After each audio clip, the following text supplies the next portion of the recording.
Good morning. This is Karl Dakin, and this is the Successful Funding Show. Welcome to everyone who's in the audience today. We are going to be talking about the topic of investors.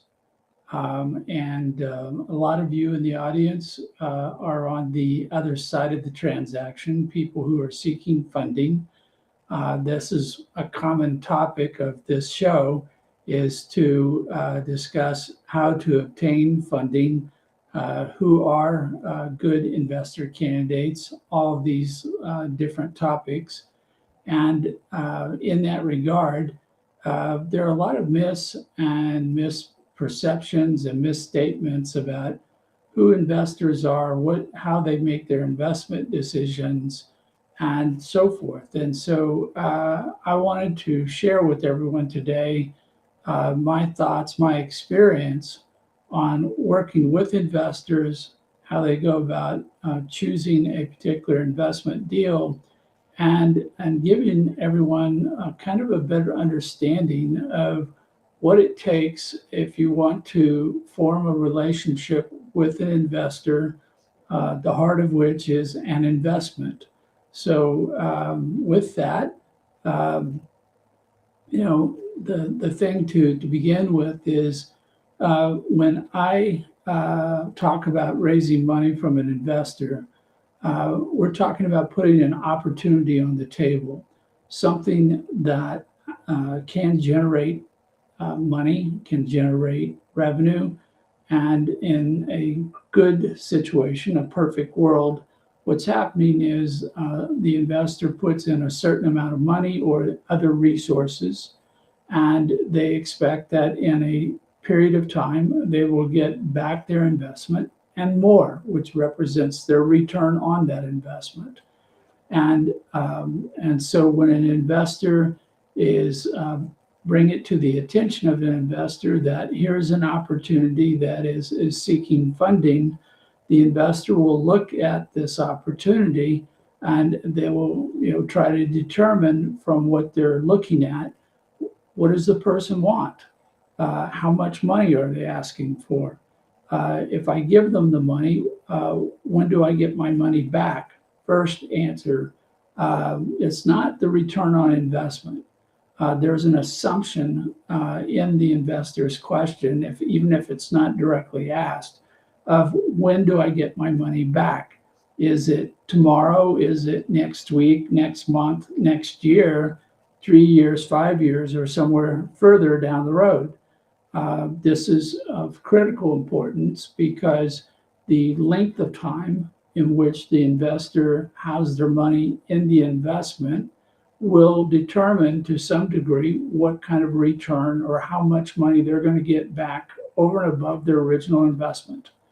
And at the same time, different investors have different needs with regard to when they need the money back or when they would prefer to get their money back. Some will make only short-term loans, bridge loans, hard money loans, things of that nature, which can be very short in time. And other people can be extremely patient with investments going out over 10 years. But there are relatively few of those who will put their money in for more than 3 to 5 years. And there are few of them that want to be at high risk and are willing to go at high risk with an expectation that they're going to make a lot of money on the other side. So if you're out there looking for funding and you're planning to make a pitch of your opportunity, your business, community project, charitable donation, and you're going to talk to an investor, the burden is on you to provide them with the information that they need to make a decision. And this is, I'll call it a common failing, where somebody comes up with a product or service, or even less, only a concept, and they say, hey, look, this is cool. This should make an investment opportunity. And they do not provide all the information that makes it easy and simple for an investor to determine if this is something that they may invest in. And this is just a first date kind of introduction kind of a thing, that without some kind of opportunity for the investor to very quickly simply go, yes, I'm interested, this is something that I have a care about, something I may want to invest in, they are going to quickly move on. They're going to find another opportunity where they can make that quick determination if they have an interest. And that's not the end of the story. There's still going to be due diligence. They're going to review books and records. They're going to do other things. In most particular, they're going to check out the management of the company and ask themselves, is this group, is it competent, is it capable of implementing their business plan in order to achieve the sales, the revenue, the profits out of which the investor is going to get paid back. And this is a problem that I see all the time, where somebody says, well, I need some money. And you're going, okay, well, what kind of deal do you want to do? And they're like, well, I'll do anything. And I go, okay, well, what are you going to tell an investor if you want to ask them for money? And you will see them say, well, we're going to sell this product or this service. We're going to make some money. And I'm going, that's not an investment. That's a story about running a business, but it is not placed in the framework. It's not couched as an investment opportunity. It's simply a story. And the story may be good, it may be interesting, but it does not rise to the level of something that a person can say, I can put money into this, I can get my money out of it, I can get more money out of it than what I put into it, the basics of an investment. And as a consequence, these people who are unwilling or unable, because it falls in both camps, to position themselves to tell a story about how the investor can put their money in and get their money back, are going to be passed over. The investor is unlikely to take the time or to put up any effort on their part. They're thinking to themselves, well, if this company cannot even do the basics of presenting themselves as an investment, I highly question whether or not they're going to be able to make any money. I don't know how they're going to operate if they don't even understand a basic premise of how to position themselves as an opportunity for investment. And the investor will go on. And as a result, no investment. And this happens over and over and over again because the investor, well, we'll talk about the investor more here. We'll dive in, but I'm laying the groundwork that if you're looking to raise funding and you expect somebody to write you a check, and yet you cannot put together a basic offer structure for an investment, it could be wrong. You may pitch the investor to do you debt financing. The investor is not interested. You may pitch them to do a 5-year deal when they only do a 1-year deal. There's all kinds of ways that you can misstructure or improperly craft your offer that will cause the investor to walk away. But at the very, very basic level, the point being is that if you can't frame a basic investment package, you really have little chance of getting any funding anywhere. And we'll get into that more in a moment. So I see we have with us this morning Zach Dane. Zach, good morning. Good to hear from you. I've got some more things to talk to you about offline outside of the show, but thanks for being in the audience this morning. I am expecting a guest to come on board, but apparently he is delayed, and we'll see if he makes it. So feel free to ask questions.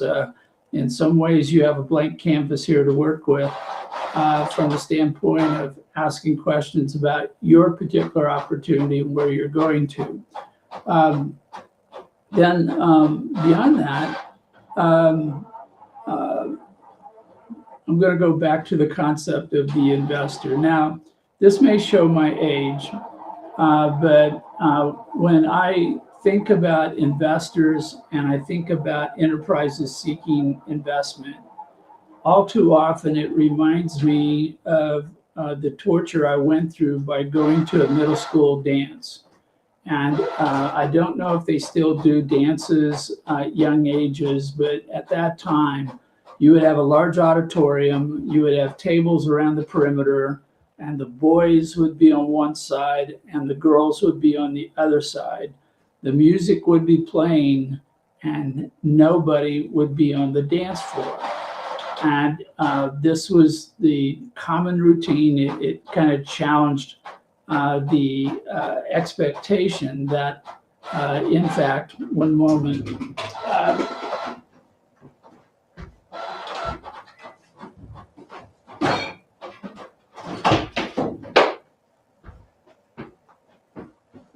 Sorry, I had a printer go off there and it was taking up too much time and noise. It was distracting me.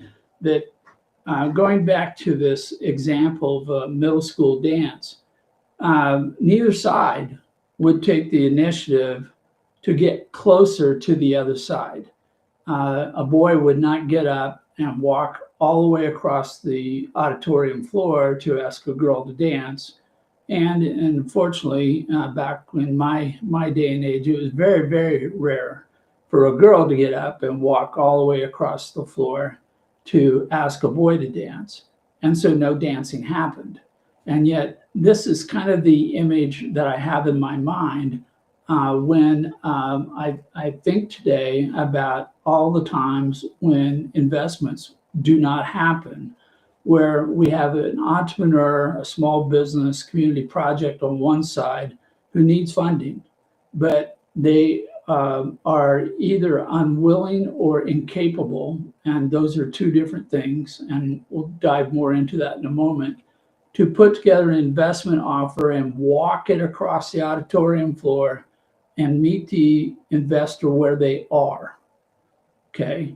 There is somehow a misperception, a myth that continues to be perpetuated throughout the entrepreneurial world, that once you come up with an idea for a product, that somehow that's going to be good enough. And no matter how incomplete, defective, or failure of a business or an entrepreneur to put together an investment package, they expect the investor to come all the way to them to basically overlook the shortfall, overlook the gap, and expect them to make up all the difference for everything that they have not done. And again, this simply takes your chances of funding it from very low to zero, because investors will not do that as a rule. So going to the other side, talking about investors, part of the reason that you won't see an investor cross the auditorium and poke through all the opportunities or talk to everybody who's on the other side of the room is that investors don't have to. There are groups like private equity funds, family offices. These are institutional money, managed money, where they are required, the managers, the fund managers are required to go out and find deals and invest in them so that the money that's placed under their management by their investors has a chance of making a rate of return and going forward. But now we have to look at the disparity. How many different investment funds are there? How many family offices are there in proportion to all the people who are looking for investment? Now, admittedly, a fund or a family office may invest in multiple projects at the same time, so the ratio is reduced a little bit. But if there were only 10,000 investment funds compared to 30 million small businesses in the United States, you can see how there's always going to be a shortfall the marketplace does not have all the capital in it that's needed for this to occur.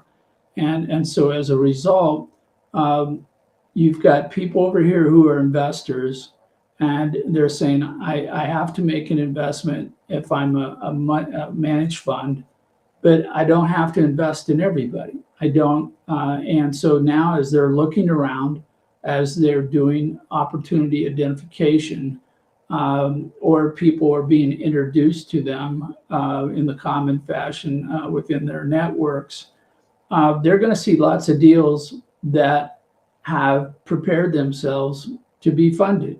They have structured an offer, good, bad, or indifferent, accurate, inaccurate. We'll set that aside for the moment.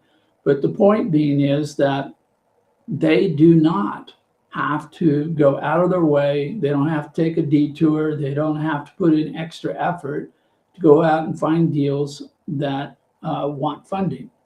And as a result of that, if somebody is sitting there on the sidelines in the bleachers, and they basically are doing nothing to come across and talk to the investors where they are, nothing's going to happen. And so we'll get to that. So Zane has asked the question, in your experience, does using heavy or professional investment verbiage when presenting an offer to a potential investor increase your chances of interest? And my general response is no. If you think about this, this should not be that complicated. Now, I've seen a lot of people in the capital industry who love their words, like a lawyer loves big words, or an author loves lots of words, and so forth. But this is not a scorecard where the word itself or the number of words is being scored. What we're looking at is an opportunity, as I described it, something that can generate revenue and generate enough revenue that somebody can put money in to help that opportunity move forward, and they can get their money back.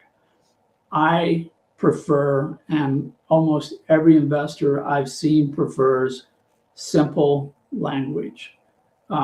Anything that starts looking like heavy or professional investment verbiage is maybe attractive to a number of the people who think that there's something special. And I won't point to any particular segment of capital industry, but there are a lot of people out there who somehow got it in their head that their own existence is more important than the deal. You go down that path, and you can talk about EBITDA this and ROI that, or pro this or less that, and all these words. If they don't get down to the basic concept of an opportunity, making money and paying back the investment, doesn't really matter. Now, you may see some people who say, well, I want to get a tax credit, which makes it more complicated, because if the investor doesn't qualify for the tax credit, that's kind of a meaningless conversation. You may have people talk about putting their money into a safe note, where the actual value of the equity into which the debt may be converted at a later point in time is determined by the performance of the company. Well, that's more complicated also. And once you do a safe note, you've got to provide for half a dozen likely circumstances on how you deal with something if the story doesn't turn out the way you want. And yes, in those cases, you're going to need to be more precise. But I've seen documents put on the table that are incomprehensible. And I can tell you, unless you've got a lawyer who wants to wade through that and is willing to bill you a great amount of money to interpret that for you, that's really not a very attractive package to an investor whose first question is this a workable deal? So I would stay away from anything that isn't simple and straightforward, and particularly at the outset. Now, as you get into the deals, as the deal starts to formulate, as you're working on the terms and conditions, yes, more precise language, more legalese may be required to draw a line or put a limit or barrier or a cap on something. But even there, I'm going to be critical of a lot of attorneys that I work with. They write poor contracts. I will see a paragraph in a contract with 4 or 5 deliverables over different time, and the deliverables undefined. So what I've done is I've muddled together several different tasks which should be viewed and measured separately, and then I failed to provide a metric or a deliverable which will allow me or a judge or a jury, if we get into a dispute, to be able to determine whether or not this task has been performed to the extent necessary to satisfy the other party to the contract. This is a common failing of contracts. They actually don't teach drafting contracts in law school like they should. They teach you the basics of the law, but then when we get into drafting, that's kind of left for later, or hopefully it's picked up in one of the law school clinics. But if you haven't drafted an agreement and you're just pulling it out of a form book, you're setting the table for ambiguity, for incompleteness, and potential dispute over what the terms of the contract are going to mean. So the use of heavy language may be impressive to some people, but if it is, I would start questioning if that person really understands or really cares, or they just want to feel impressed about themselves. I have found that investors or their representatives, if they are too concerned about their own self-image, they're not keeping their eye on the ball. They may not have the ability to truly understand the deal, which is a major concern always for everybody. And so now we're focusing on the wrong things. And a deal is tough enough to put together without having to deal with personality issues or narcissism issues or things like that, which sometimes will pop up in the middle of a deal where somebody like a puffed up peacock has to explain to everybody how rich they are, or smart they are, and all those other kinds of things, which is not really helpful. You may have to put up with some stuff that you don't like in order to get a deal done, but you have to be careful that you don't do a deal with someone who is basically distorting what's of value, what's important, and putting themselves in a position where they may decide they don't want to be associated with you anymore because you're no longer popular, or you're no longer cool to talk about, or some other such thing, which has little or nothing to do with the actual operation of your opportunity. In thinking about investors, they start off with investors are wealthy people at the highest level. These are people who have money that they're able to invest into a deal. Now, with crowdfunding, we can drop the barrier or the bar down to a point where almost anybody can invest in a deal. But we're going to start changing the nature and structure of the deal because the money is different, the decision making is different, other things are going to occur. So today, when I'm making generalizations about investors, I'm talking about people with a lot of money who want to put that money to work. Now, these people who have the money, some of them are very knowledgeable and very smart, and some of them do their own investment picking. They will go out and do their own review. They'll identify the opportunity. They'll do their own due diligence and so forth. And that is very, very rare for a variety of reasons. If you think about it, unless all you care about is investing, meaning that this is like your hobby, this is what you consider to do for fun, then investing is work.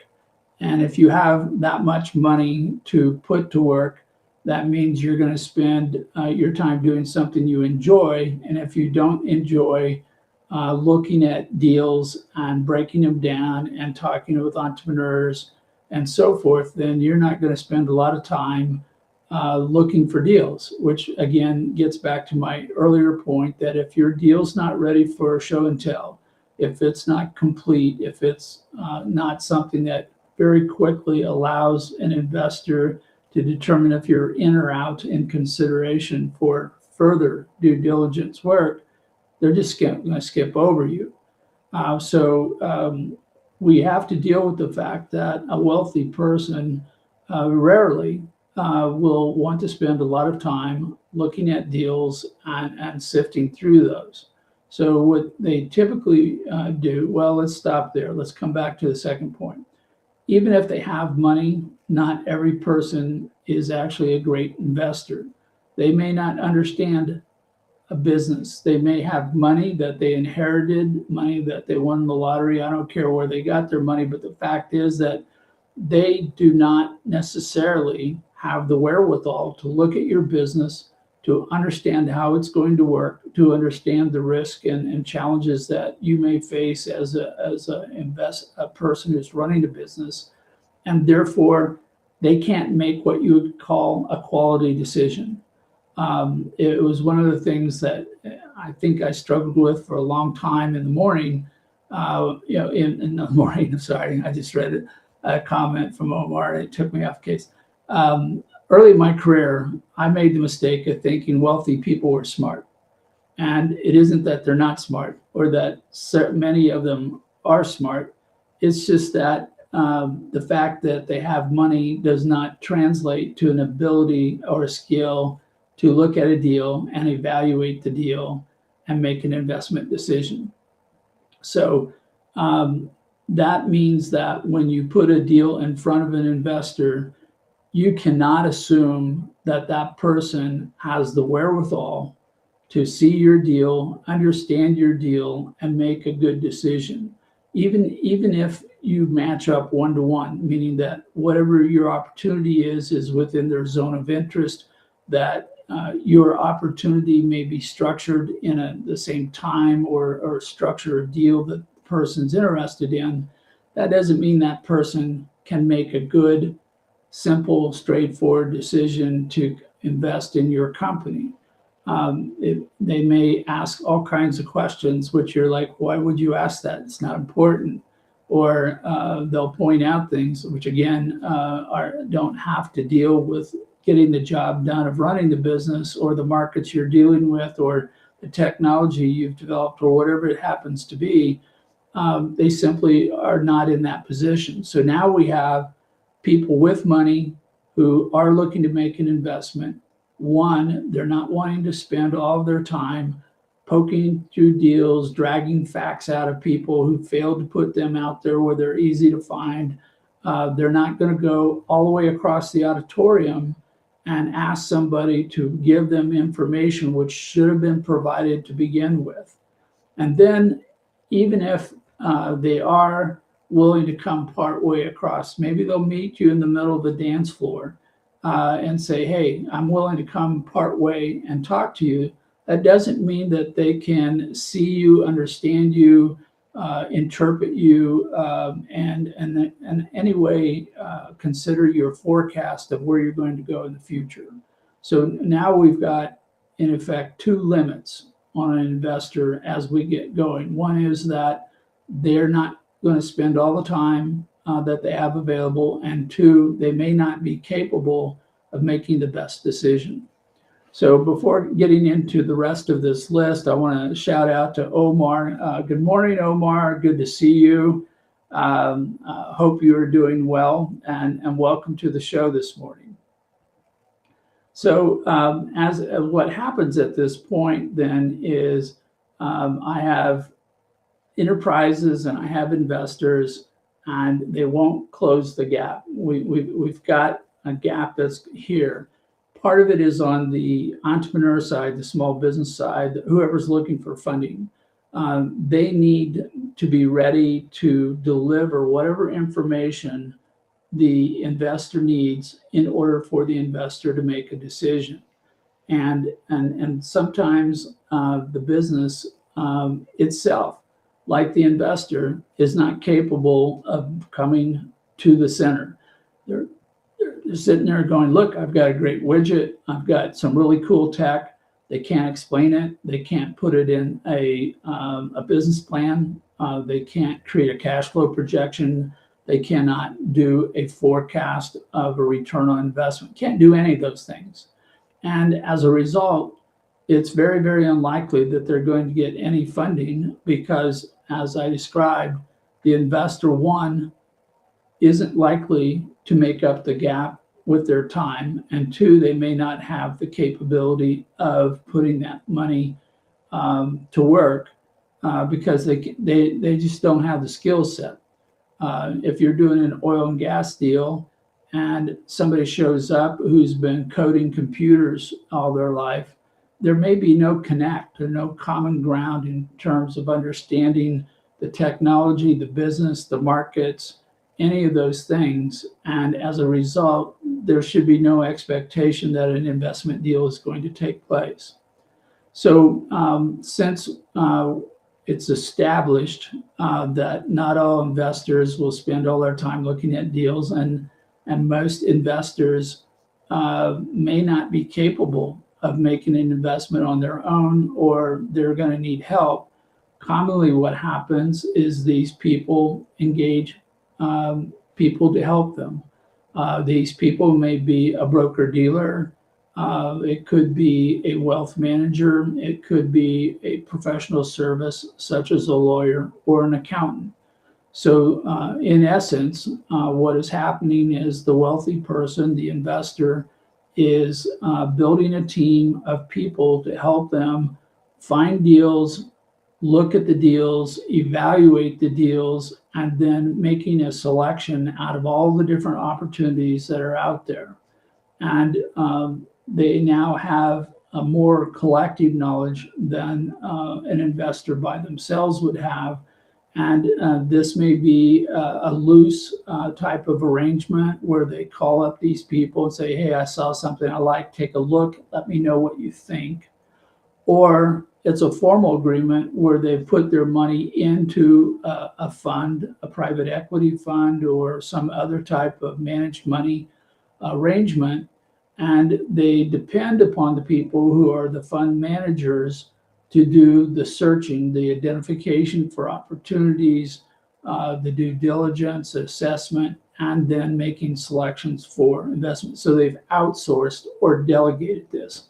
Now, this is all over the place because you'll find some people who invest their own money, some people who use funds where they totally outsource and offload the decision-making process to somebody else because they don't have time or they don't have the capability of making a decision.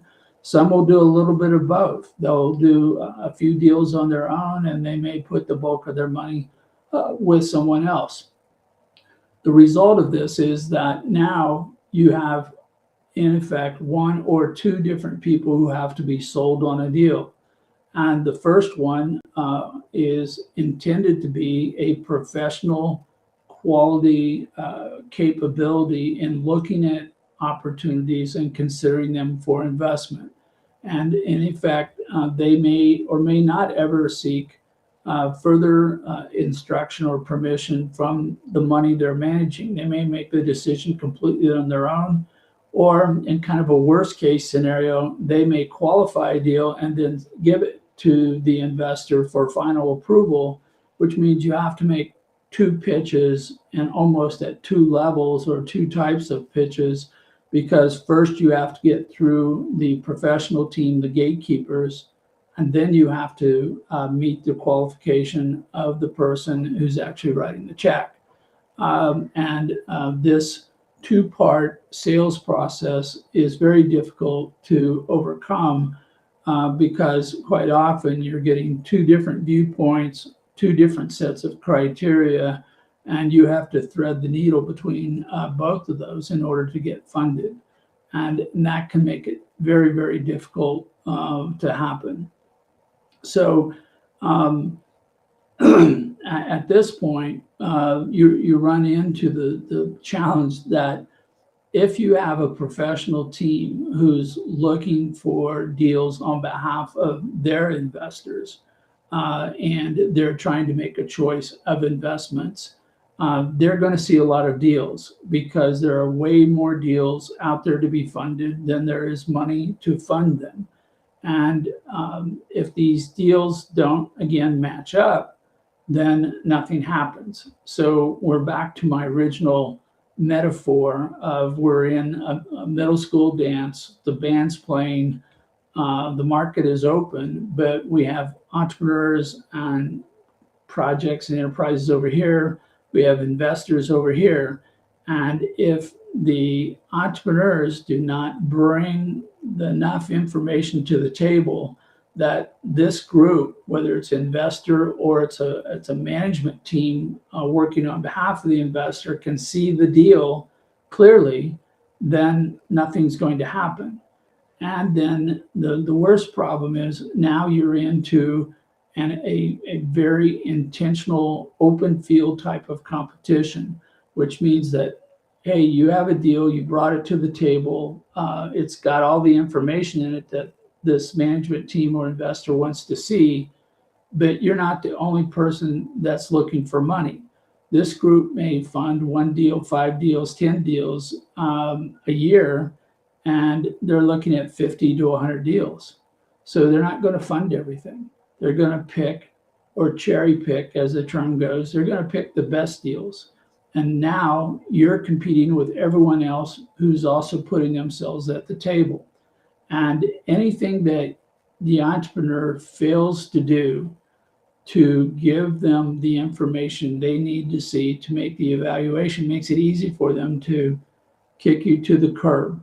They're going, well, yeah, you didn't have a sales forecast, so you want us to take the time to create a sales forecast for you and ask you to basically do your work for you in order for us to make an evaluation of your deal to make an investment.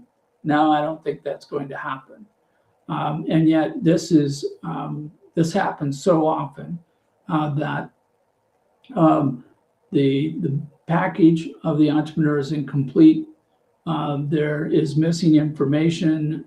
There's information's unverified, or it's clearly, it's a number they pulled out of the air and said, I'm supposed to have a number here for how many sales I'm going to make 5 years down the road. I'm just going to pencil it in. So there's the number, and somebody looks at it and they're like, no, I don't think so. I don't think that's believable. I was looking at a projection this morning where they're talking about, well, we can hit this level of sales. And you're talking about doing thousands of sales with one person, 2 people, 3 people. There's no definition of how many people are involved. And then if you look at the cost of sales, there's no correlation where you would expect that, the more customers you have, the more sales force you're going to require, the more cost associated with that sales force. The numbers very quickly became unbelievable. And the people who are reviewing the deal, they can see this. This is not hard. It doesn't require that they have an intimate understanding of a market or a particular technology. They're simply looking at the deal going, this doesn't make any sense. How are you going to get to this large number of sales with one salesperson? Even if the salesperson were making 10 sales a day, which is quite a number if you're doing cold sales, then what you're telling me is this product is so good, it's going to sell itself. That people are going to find you, they're going to do their own due diligence on your product or service, they're going to determine the price point's effective, they're going to overlook all the things they don't know about the product or the company or anything else, and they're just going to buy it. And there are lots of consumer products out there that are well defined, that people can understand easily and readily, and they're still don't have people coming to them buying stuff just that automatically. It takes a lot of money, a lot of effort, a lot of infrastructure to get to that point. Most of the businesses I work with are startups, they're innovators, they're bringing new stuff to market. And it's very, very difficult for a consumer to see something they've never seen before, to attribute a value to it that is so high relative to the price that they feel compelled to buy that particular product or service. And so this becomes a great challenge for a business who's trying to grow their sales, because they have to continually make themselves visible and appear valuable to a growing number of people. And it can be done. It's done every day, but it's not done in a vacuum. It's not done with a Salesforce of one, and it's not done by somebody who is a technical inventor, or somebody who cannot communicate effectively, who can't put themselves in the mindset of the customer and explain it to the customer in their own words. When they say, hey, this is a writing utensil. Okay, with it, you can put down information on a page, which will help you store information in a various different applications.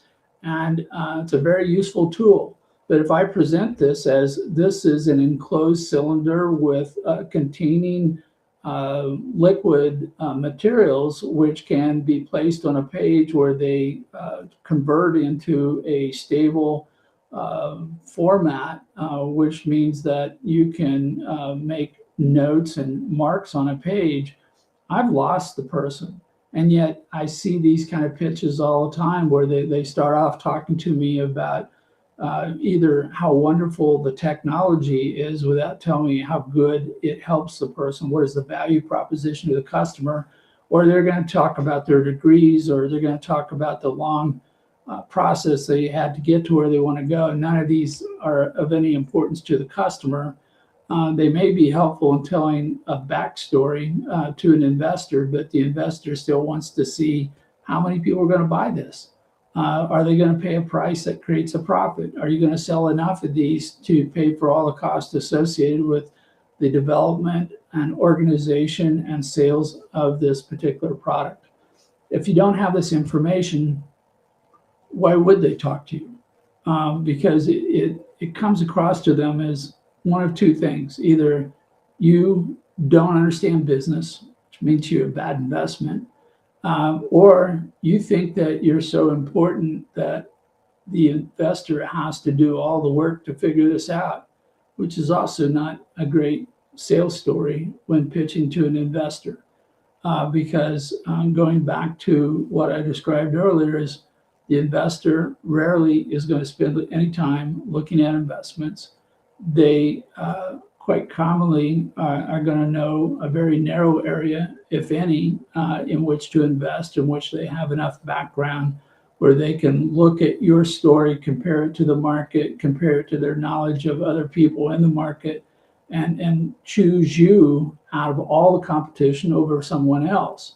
And then when we get into professional teams who are only going to make a number of investments because that's in their zone with the amount of time they have, then at that point, you're in a more fierce competition with any company that's offering a higher rate of return.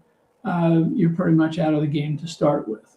So what we're talking about here is that investors are real people. They're not an abstract concept. They're not sitting there poised like a vulture ready to pounce on a deal that shows up. That isn't the way the world works. This is a marketplace. There's lots of investors. They have lots of money. They're going to put that money to work, but they are as challenged on their side in finding deals that match up with what they're interested in, that finding deals that are at the right timing for what they're interested, the right type of structure, whether it's interest-bearing debt financing, it's a participation of profits in the future through equity, It's a continuous sharing of revenue, and all the variations on all the themes that I just talked about. They've got something that they're looking for. It isn't like you're going to talk them into doing something that they're not interested in doing.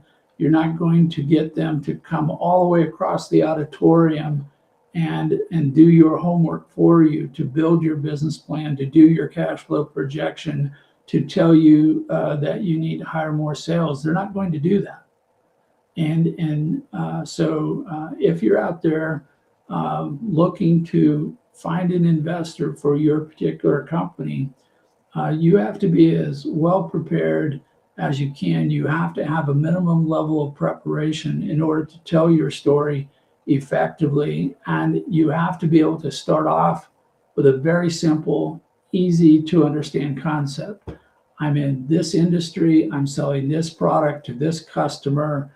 This is where I'm at in my business cycle.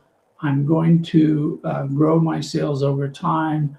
This is where I am today compared to where I think I'll be in 1, 2, or 3 years, when I think you would want to get out of the investment and get your money back. And this is, if I do what I think I can do, this is what your return will be for that. And it has to be so simple, and that a person can very quickly choose to do the next step, which is, one, we've had an introduction. What do? I'm an entrepreneur. I'm looking for some funding. Okay, I'm looking for deals to invest in. What do you got? We've got a startup company. It's a 1.5 years old. We've got 3 products. We're selling so much. We're looking to grow significantly for the following reasons over the next so many years. And this is what I think we'll look like 3 years down the road. And we're looking at an equity deal, but we're open to other structures. Now the guy has enough information. The guy or gal has enough information to go, yeah, well, let's go to the next step. I'm interested. I need to see more. And this is where you walk in with your offering memorandum, any of your disclosure forms required by law under different securities regulations. You may need to do a demonstration of your product. You may need to do a testimonial from a customer, but whatever it is, you've got to have this show and tell ready to go, so that when the person says they're interested, you can move to stage 2 in your pitch. If you go, well, I don't have one of those, or I don't know how to do that, the person may not come back to you. They may go, that's fine, but I've got 10 here standing in line who are all ready to go. I'm going to go talk to them. You'll see a lot of times you put a lot of effort into a pitch, but it's all gloss. It's not really answering all the hard questions. And some people think that it's okay to dangle a shiny object in front of an investor to get their attention, and I'm not disagreeing with that too much. But if the investor can't see some of the other details they need, they'll still move on because they don't have the time, they don't care, they've paid somebody else to do it, and that somebody else has so many choices, so much competition for their funding, that they are not going to spend any great amount of time in reviewing and looking at a deal. They're simply going to move on. And this is the challenge then, that we're trying to work with a number of investors now who have told us they have money to invest. And they right now are finding the market very chaotic, but they want to get their money to work. And they're saying, but we cannot find the deals. They're all on the wrong side of the auditorium. They're not ready to go. So what are we going to do? And we are proposing a variety of services to these investor candidates, saying, well, why don't we help you go through an identification process? So at least you've got a list of things to look at. Now, admittedly, these are not perfected, not ready to go. Let's sign a deal today kind of offerings. There's still something that probably needs to be fixed. that may need more management or different management. The technology may need to be moved a little further down the road to get a certificate or approval or some kind of testing done. The sales distribution process may not make any sense relative to the number of sales needed for this to be a workable investment. Something's missing. And so it's possible that in some cases you may get an investor to put a little money forward, but they're not going to come up to you and go, hey, look, you're imperfect, but I'm going to give you a big check and hope that you figure this out. That's not going to happen. It does not work that way. So if you talk to an investor and they say, well, I have a concern, you go, well, I can fix your concern this way with a small amount of money. So if you invest, I'll give you a different deal that recognizes you came into this investment early at a higher level of risk. And once we fix this deal, then we're going to move to the next level. We may increase the price of our units or our stock or something. But you've got to be able to meet them where they're at. You've got to be able to recognize your own shortfalls. And if you don't have something that is ready for prime time, ready to basically put it in fourth gear and put the pedal to the metal, then you need to understand everything along the path between where you're at and what that point would be that you can do, that you might be able to talk an investor into putting up a little money towards a defined outcome, a particular gap or shortfall in your business, in your opportunity. And you need to be able to explain that to them quickly and effectively. Too much information can go over their head or be misunderstood. But if you start talking about, well, why don't you invest in me when we're perfect? Well, you're not perfect now, so they're not going to invest. And if you try to present yourself as being perfect when your imperfections are obvious, you're going to lose credibility and they're not going to talk to you. So anyway, this is what I wanted to talk about today. Apparently my guest could not make it, so we'll see if we can get him on the show next week. But investors have their limitations. There isn't like they're the perfect end-all, know-all, ready to go. And even where they're the best of the best and they're knowledgeable and they're willing to commit time, they're not going to come all the way across the auditorium to do your homework for you. And if you try to present yourself as being ready for investment when you still have a lot of flaws or gaps or shortfalls, you lose credibility with them. There has to be some level of acknowledgement, humility, whatever you want to call it, where you describe yourself fairly and accurately to an investor and say, we're looking for investment. We've got things that we need to work on for us to get to perfection. This is what we need to do. And are you willing to talk with us where we're at today? Can we do something for you to help us get to where we need to go? Otherwise, you're going to stand on opposite sides of the auditorium. The band's going to quit playing, the DJ is going to quit playing, and there's been no dancing. And unfortunately, that is all too often a description of how the capital market works today, where the transactions represent a small fraction of all the opportunities out there, because there is not an existing way to bring these two sides together that is straightforward, repeatable, something that works time and time again, and which pays for itself. So if you're looking for funding from an investor, recognize that the investors have their limits. And if you're an investor looking for a deal to come to the table, if they don't have the funding, they may not be able to get to the table. They may be still sitting on the far side of the auditorium. And maybe there's a way for a small amount of money to start the process or to improve the process to get them to a point where they're the most wonderful opportunity in the world. So that's going to be it for today. Thank you for everyone being in the audience. Thank you, Zach. Thank you, Omar, for sitting in this morning. This show will be repeated every Tuesday morning, the Successful Funding Show, Tuesdays at 8 o'clock Mountain Time, 10 o'clock Eastern. I put out a newsletter called Instant Funding that's published on LinkedIn. I'm doing a lot of work at the moment on the topic of smart cities, what that is, how you fund them.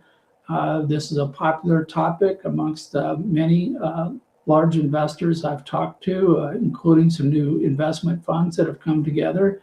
And we're all kind of trying to figure out what is a smart city and how do you invest in a smart city.